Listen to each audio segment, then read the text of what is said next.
Nah, jadi kelahiran tubuh manusia, fungsinya guru-guru itu ketika kita dijelaskan seperti ini, kita kan jadi wow, totally get the sense, ya, get the totally sense-nya total dapat. Itu membuat kita tergugah. Di mana yang tergugah? Batin, kesadaran kita, batin yang terdalam, kesadaran yang terdalam itu tergugah.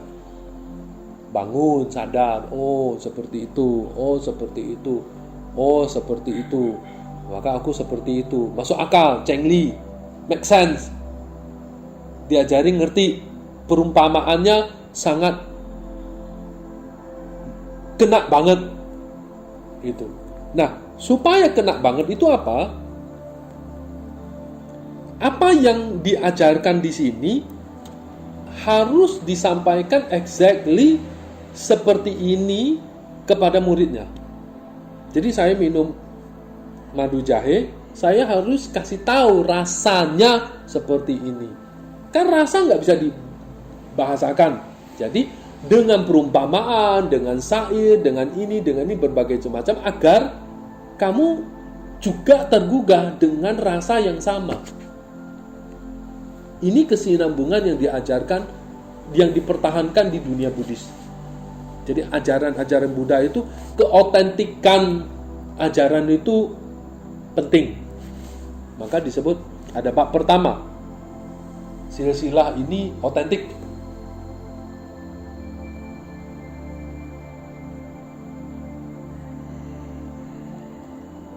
Ngerti ya? Nah, jadi dengan apa yang kita diharapkan, kita digugah,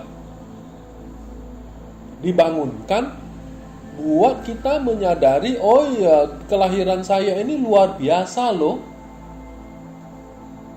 dan saya harus bisa pakai. Ya. Lalu, nah ini ya, Guru Arya Sura, mereka yang sudah mendapatkan kelahiran sebagai manusia yang kaya akan kebajikan, yang didapatkan dari himpunan kebajikan selama kalpa tak terhingga. Jadi kelahiran kita ini kan, kita segala sesuatu ada sebab akibat ya. Sebab akibatnya kan luar biasa nih. Coba kita, apa yang kurang dari kita? Mau semi retret, tempat begitu comfortable, makanan begitu berlimpah, bahkan mau dipasangin AC 2 PK.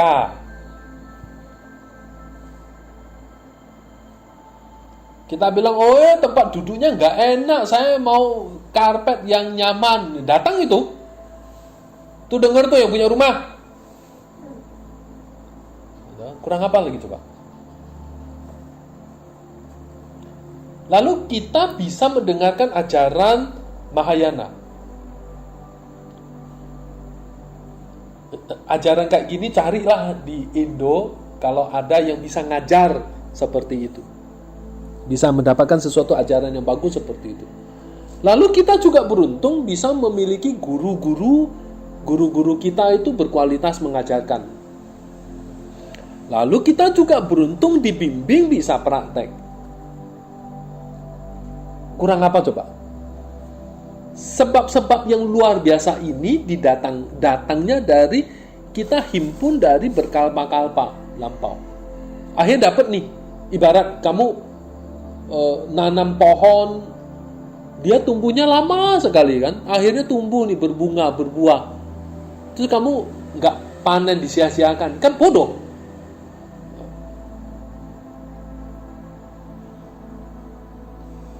Dan kemudian ya, mereka yang sudah mendapatkan kelahiran yang manusia yang berharga, yang kaya akan kebajikan, yang didapatkan dari himpunan kebajikan selama kalpa tak terhingga, dan yang kemudian dikarenakan keliru dalam kehidupan ini, gagal mengumpulkan bahkan kebajikan yang kecil. Keliru, bisa aja keliru kan, dengan mudah. Misalnya Anda aja lahir jadi keluarga yang non Buddhis, diajarin enggak, terus bubar kan. Di kehidupan mendatang akan memasuki rumah derita tak tertahankan, Seperti pedagang yang pergi ke Pulau Permata dan pulang ke rumah dengan tangan kosong.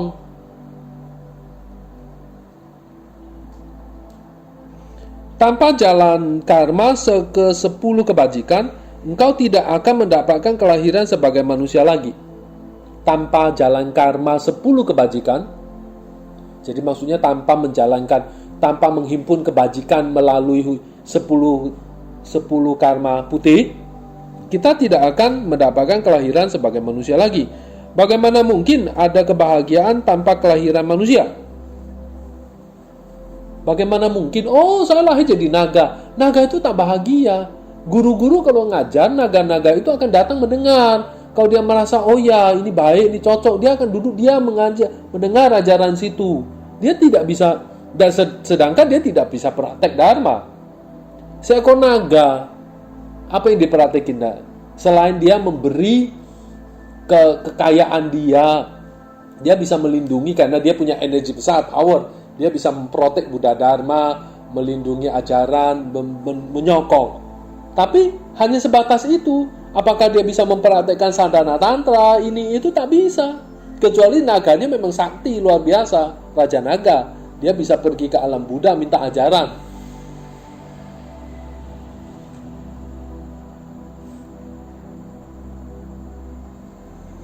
Tanpa kebahagiaan hanya ada penderitaan. Jadi bagaimana mungkin ada kebahagiaan tanpa kelahiran manusia? Jadi bagaimana mungkin ada kebahagiaan tanpa kelahiran sebagai manusia?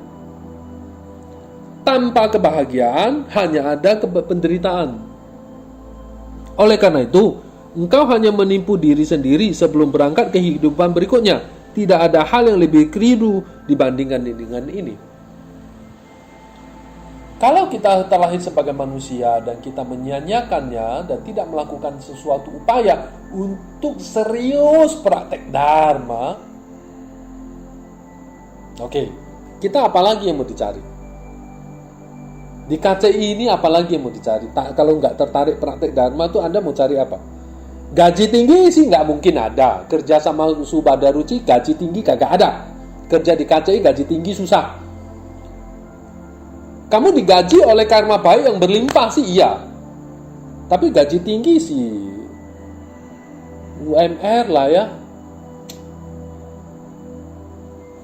Terus mau apa? Apa yang kamu? Kalau kita tidak serius praktek dharma, kita mau cari apa di KCI sih? Semua pintu kan sudah ditutup sama saya, sama aku. Misalnya para pakai jubah ini. Awal-awal nih Bante Aden, saya mau jadi biksu. Untuk apa? Bantu Suhu. Suhu kan punya murid banyak, cabang banyak. Saya mau bantu Suhu, jaga cabang. Aku nggak butuh, saya bilang. Aku nggak mencari pembantu, nggak mau. Kau nggak berkualitas. Saya tidak menerima kamu datang lagi. Kayak AI kemarin tuh. Nggak. Buat apa? Buat apa kamu bantu saya? Mau bergabung sama KCI cuma ada satu. Saya mau praktek dharma. Ya kalau sudah pakai jubah misalnya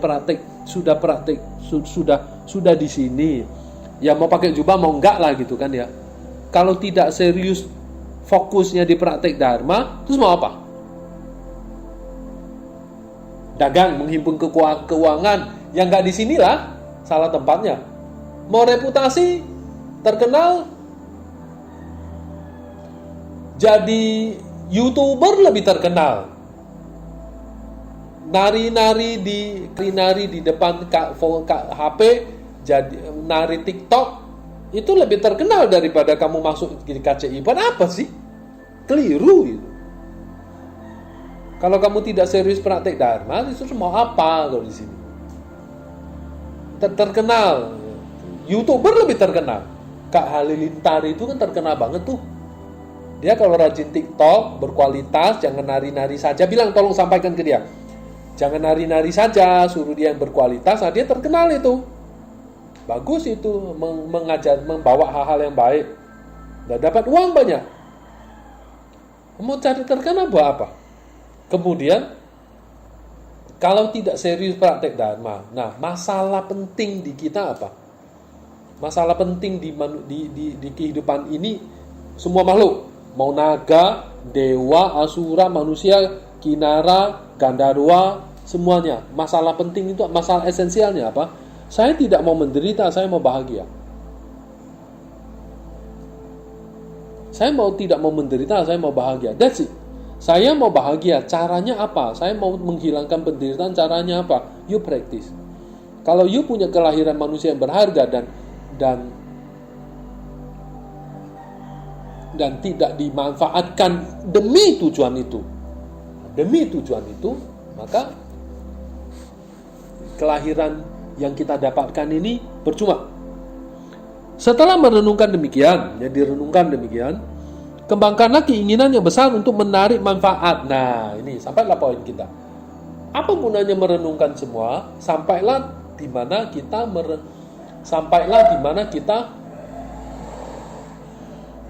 disuruh memetik manfaatnya, memetik esensi kelahiran ini, diperas mengambil esensinya, yaitu setelah engkau membayar gaji dan bonus kepada tubuh ini, engkau harus memanfaatkan untuk kesejahteraanmu. Jangan memberikan segala sesuatu kepadanya jika ia tidak menolongmu. Kalimatnya menarik. Nih ya.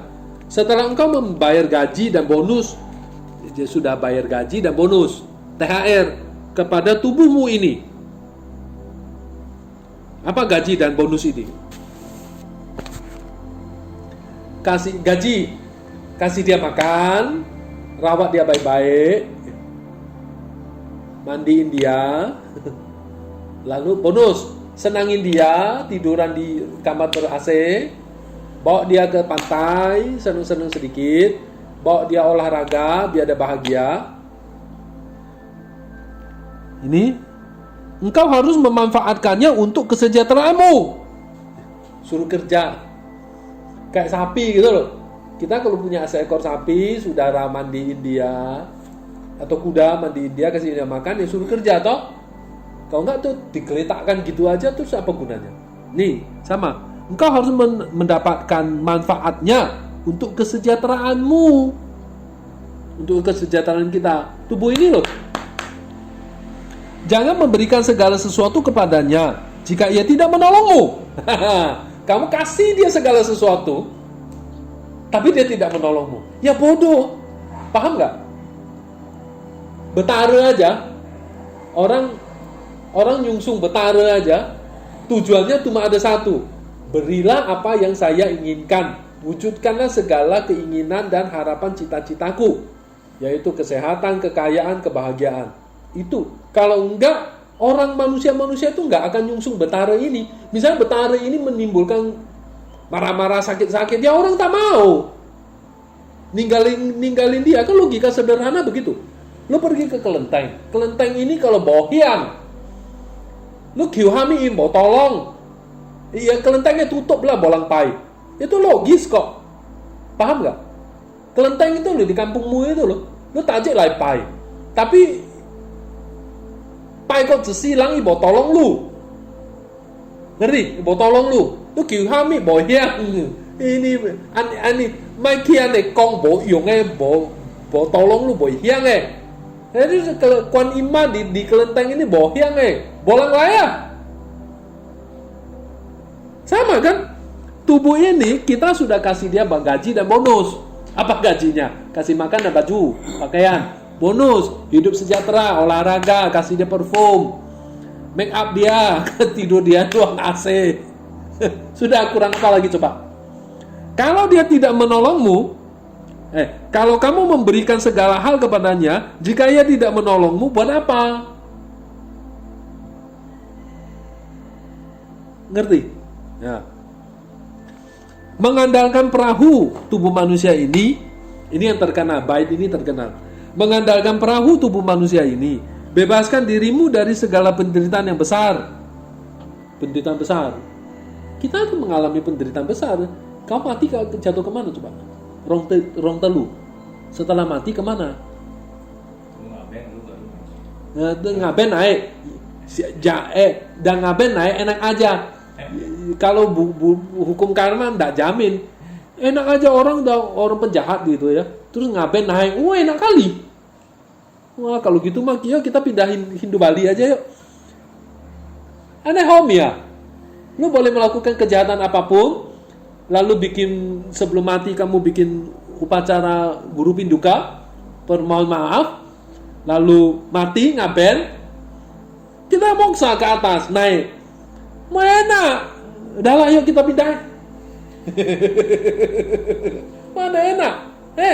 Mana bisa? Nah, bebaskan dirimu dari sungai penderitaan besar, karena perahu ini akan sukar lagi ditemukan. Jangan tidur sekarang, wahai orang bodoh. Nah, ini bait yang terkenal. Karena perahu ini kamu sukar kamu temukan lagi. Pakai ini, jangan tidur, oi wahai orang bodoh. Kita kan digugah ini. Semua bait-bait ini tujuannya cuma ada satu saja, menggugah kita untuk kita bangkit, semangat, serius, dan fokus mengolah kelahiran kita jadi manusia untuk hal yang baik. Tujuannya itu. Di Bodhi Caryawatara lagi dikatakan, dengan perilaku seperti ini, aku tidak akan mendapatkan tubuh manusia lagi. Jika aku tidak mendapatkannya, aku akan melakukan ketidakbajikan dan tidak pernah bertindak baik. Jika aku tidak menanam kebajikan, bahkan ketika aku punya kesempatan untuk melakukannya, kebajikan apa yang bisa saya tanam dalam alam yang menyedihkan, yang sepenuhnya kacau dan menderita? Ya, dengan perilaku seperti ini, yang sekarang ini, aku tidak akan mendapatkan tubuh manusia lagi. Titik. Jika aku tidak mendapatkannya, aku tidak melakukan kebajikan dan tidak pernah bertindak bajik. Jika aku nggak punya tubuh manusia ini, aku tidak bisa melakukannya dan tidak bisa bertindak bajik. Jika aku tidak menanam kebajikan, bahkan ketika aku punya kesempatan untuk melakukannya, aku tak menanam kebajikan, tapi aku punya kesempatan melakukannya. Kebajikan apa yang bisa saya tanam dalam alam yang menyedihkan, sepenuhnya kacau dan menderita? Maksudnya adalah ketika kamu punya kesempatan, kamu bisa buat kebajikan apa? Kamu berada di alam yang penuh kekacauan dan penuh penderitaan. Karena kamu sudah kehilangan kesempatan besar, media tempat kita berbuat bajik. Media, kalimatnya jelas sekali. Media tempat, melalui media ini kita bisa berbuat bajik. Apa? Tubuh manusia. Now we get it. Kita sudah media, kita membuat bajik tubuh manusia. Jika aku tidak menanam kebajikan dan mengumpulkan karma buruk, aku tidak akan mendengar nama alam-alam bahagia selama miliaran kalpa.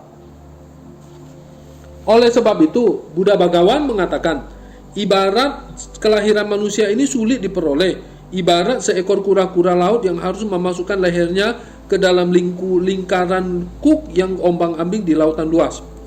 Jadi ini cerita terkenal. Di samudera ini ada di bawah samudera ini ada seekor kura-kura tua dan buta. Lalu di atas samudera itu ada cincin ombang-ambing. Ini teaching pertama yang diajarkan Rinpoche, dan Rinpoche memberi teaching ini dengan perumpamaan ini. Dan itu kita renungin bertahun-tahun.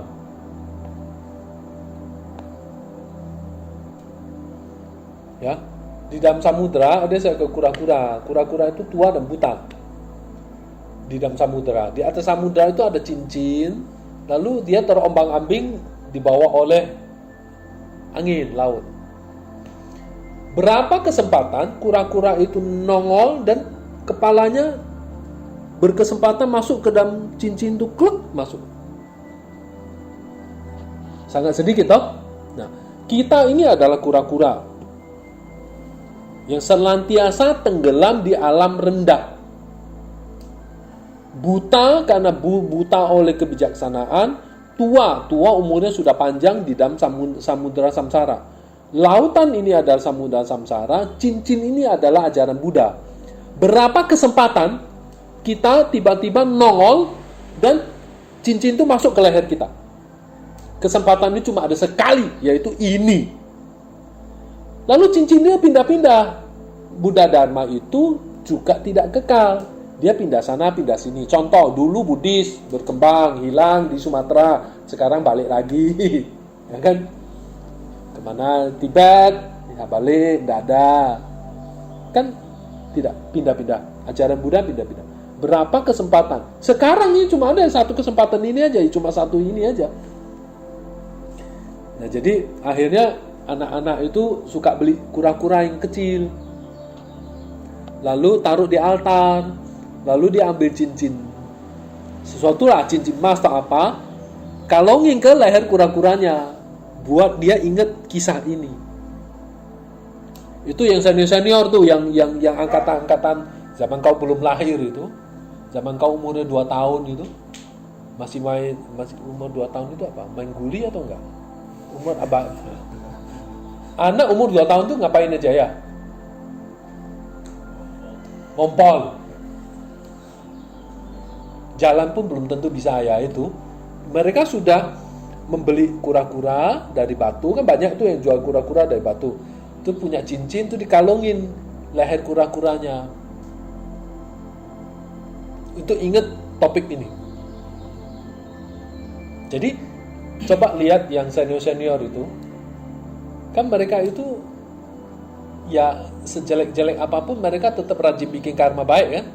Bikin praktek dharma, ya meskipun tidak serius, masih mikirin cari uang, ya secuil manfaat yang tertanam di dalam batin mereka. Sekarang kita semua yang duduk di sini, yang ada di sini, ibarat kura-kura itu cincinnya sudah masuk di leher gitu. Nanti kalau kura-kura ini tenggelam lagi, ya hilang lagi. Ya kan dia harus tenggelam di samudra toh? Kenapa? Ya sifat kura-kura ini, dia harus turun ke dalam samudra. Jika bahkan satu momen ketidakbajikan bisa menyebabkan engkau menetap di neraka siksaan tanpa henti selama 1 kalpa, tak diragukan lagi bahwa engkau tidak akan pernah memasuki alam bahagia, dikarenakan tidak kebajikan yang telah terkumpul sejak waktu tak bermula. Nah, apa kesimpulannya? Kesimpulannya adalah bermeditasi hingga kita memperoleh sikap yang dikehendaki kisah-kisah itu. Jadi bermeditasilah kita sampai kita membangkitkan sikap perilaku seperti kisah-kisah itu. Agar mengembangkan keinginan yang memenuhi syarat untuk menarik manfaat dari kehidupan yang diberkahi, maka Anda harus merenungkan 4 unsur ini. 1. Perlunya praktek dharma, karena semua makhluk. Jadi gini, saya ini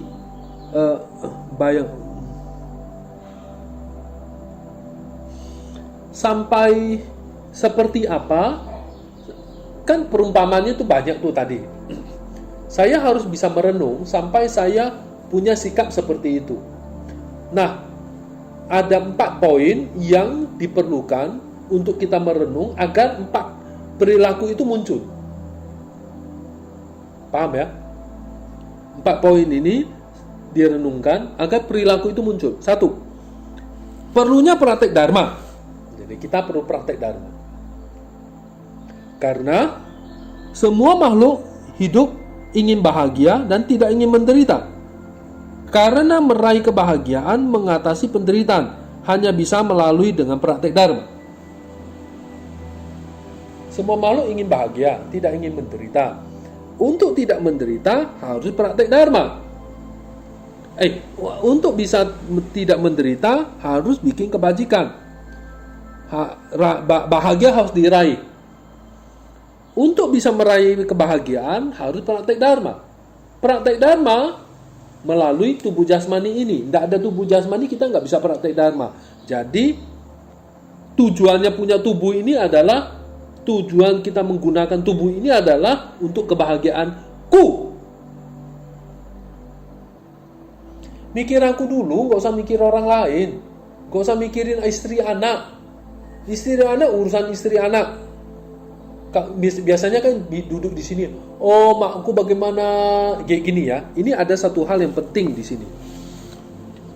Rinpoche selalu mengajar, selalu, bahwa semua guru-guru juga bilang, ketika kamu berhadapan dengan guru yang mengajar praktek dharma, guru ngomongin itu ngomongin kita.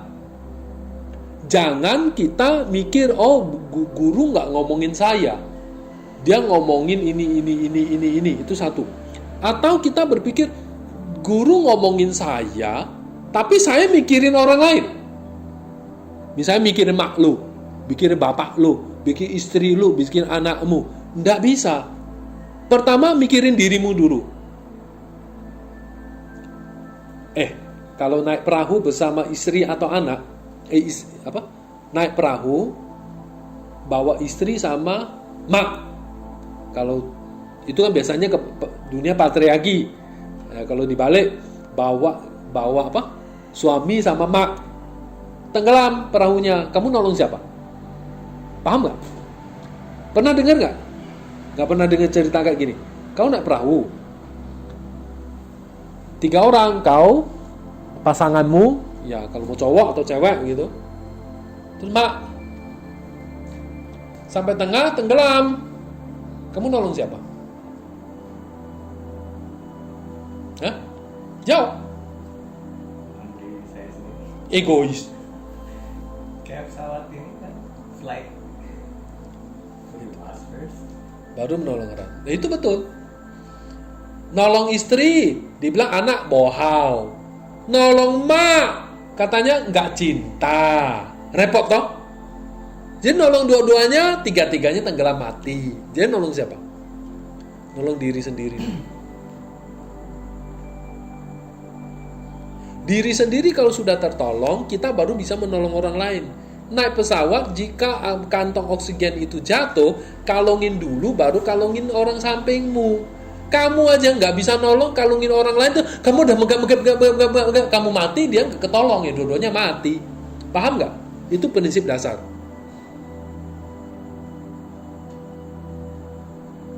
Paham? Itu prinsip dasar. Jadi, pertama, saya ingin bahagia. Saya ingin bahagia. Untuk bisa bahagia, saya harus bikin kebajikan. Dengan bikin kebajikan harus melalui tubuh manusia ini. Dan harus praktik dharma. Dengan praktik dharma harus pakai tubuh manusia ini. Jadi, itu logikanya.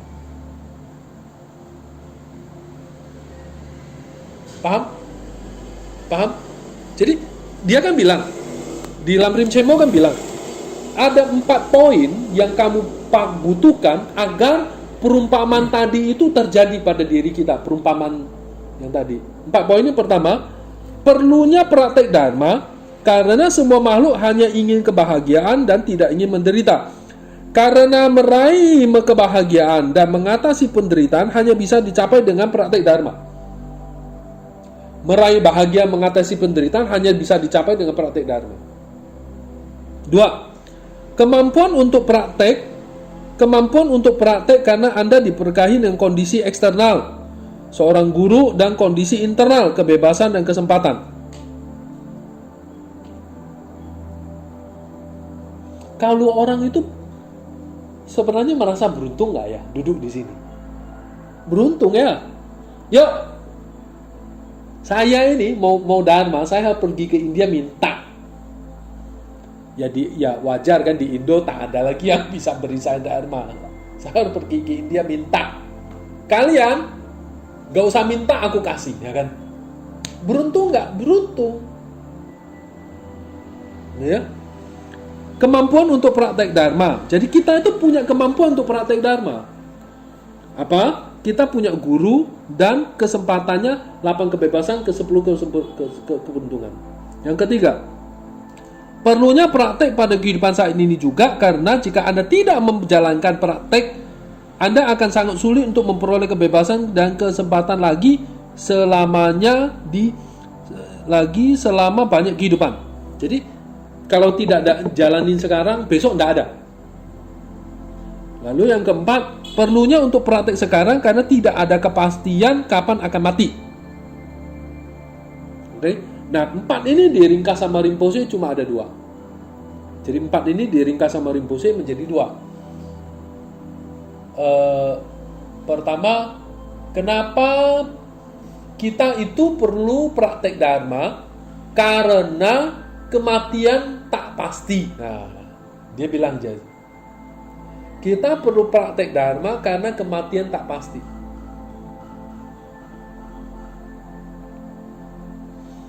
Kita perlu praktek Dharma karena kematian tak pasti. Kita tak tahu kapan datang kematian. Maka kita perlu praktek Dharma sekarang. Nah, coba yang renungkan. Orang yang kalau ngomong seperti ini, maka dia orang yang ciri-cirinya mata merem pun kita bisa ngebayang bahwa orang ini sangat menghargai setiap momen. Orang yang kalau ngomongnya begitu, kita mata merem pun bisa membayangin orang ini sangat menghargai setiap waktu momennya. Ya toh? Ya, 4 hal itu. Ini di antara semua, poin ketiga akan menghentikan kemalasan Anda, kemalasan berupa putus asa. Yang ketiga itu, perlu praktek pada kehidupan ini karena besok tidak akan dapat kesempatan yang berharga ini. Setelah mati nggak ada. Jadi poin ini untuk menghentikan keputusasaan dan kemalasan Anda. Dengan pemikiran saya akan mempraktekkan pada kehidupan mendatang. Paham?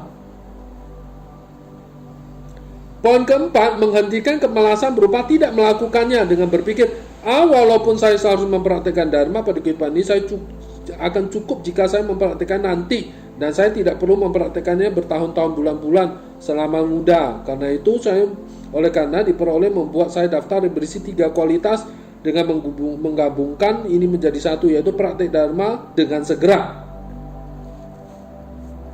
Oh, nantilah, mati itu nggak tahu kapan. Jadi itu dihajar sama poinnya ini. Setelah kita nggak tahu kapan kita mati, jadi lu mau praktek kapan? Sekarang lah. Nah, itu menggabungkan semuanya dengan satu kata, mempraktekkan Dharma dengan segera. Dalam kasus ini, ingatan terhadap kematian sudah pasti berkaitan, namun kita jelaskan nanti.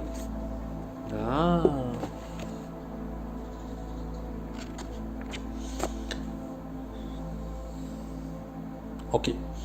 Nah, jadi ceritanya seperti ini. Paham ya? Maka oleh karena itu kita renungkan yang bisa kita renungkan beberapa menit. Habis itu kita tutup sesi ini. Kita renungkan beberapa menit bahwa kelahiran manusia ini berharga, penting. Kalau saya tidak mempraktekannya, saya akan sia-sia. Kenapa? Apalagi yang harus saya tunggu? Kenapa saya perlu mempraktekkan Dharma? Saya ingin bahagia dan tidak ingin menderita. Ya, kita merenungkannya.